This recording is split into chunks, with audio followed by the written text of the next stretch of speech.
आज हम एक ऐसे गंभीर विषय पर चर्चा करने जा रहे हैं जहां हमारे समाज की जड़ों को खोखला करते जा रहा है। आप सभी जानते होंगे झूठी शिकायतें और फर्जी मुकदमे। हाल ही में सुप्रीम कोर्ट ने इस गंभीर विषय पर चिंता जताई है और केंद्र एवं राज्य सरकार को भी आदेश दिया है और नोटिस भी जारी किया है। आइए जानते हैं क्या है पूरा मामला और कोर्ट ने क्या कड़े निर्देश दिए हैं। ये सारी जानकारी इस वीडियो में पाएंगे। सबसे पहले इस चैनल को सब्सक्राइब कर लें। सुप्रीम कोर्ट ने एक जनहित याचिका पीआईएल पर सुनवाई करते हुए कहा कि आपराधिक न्याय प्रणाली का दुरुपयोग यानी एब्यूज ऑफ लॉ अब बर्दाश्त नहीं किया जाएगा। कोर्ट ने बताया कि फर्जी मुकदमों की बाढ़ की वजह से न केवल शरीफ लोग प्रताड़ित हो रहे हैं बल्कि अदालतों पर भी काम का बोझ धीरे धीरे बढ़ता जा रहा है।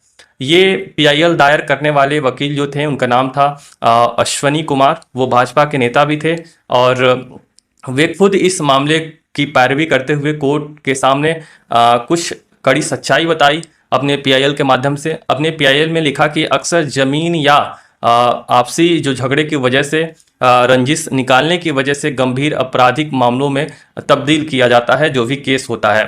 जैसे कि याचिका में कहा गया कि अक्सर जमीन विवाद को SC/ST एक्ट में झूठा केस बना दिया जाता है या फिर महिलाओं की जो सुरक्षा के लिए जो कानून बनाए गए हैं उसका सहारा लेकर झूठे आरोप लगाए जाते हैं। रेप जैसे छेड़छाड़ जैसे ये मामले जो लगाए जाते हैं वो सर कहीं ना कहीं वो बचने के लिए लगाए जाते हैं। ये सारी बातें पीआईएल में उन्होंने लगाया था और वो कोर्ट के सामने भी रखा था। आज समाज में झूठे केस के फंसाने की धमकी देना एक हथियार बन गया है, चाहे वो पुरुष हो चाहे वो महिला हो। आप सभी जानते हैं इससे कोई छूटा नहीं है।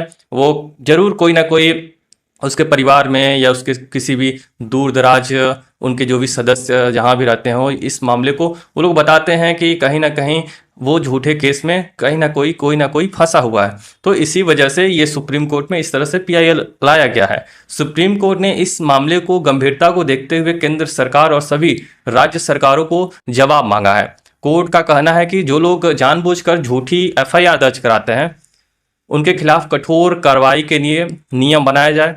पुलिस और जांच एजेंसियों के लिए ऐसे नियम हो जिससे शुरुआती जांच में ही फर्जी मामलों को खत्म कर दिया जाए। गलत तरीके से फंसाए गए व्यक्ति के सम्मान और समय की भरपाई के लिए दोषियों पर भी भारी जुर्माना लगाया जाए।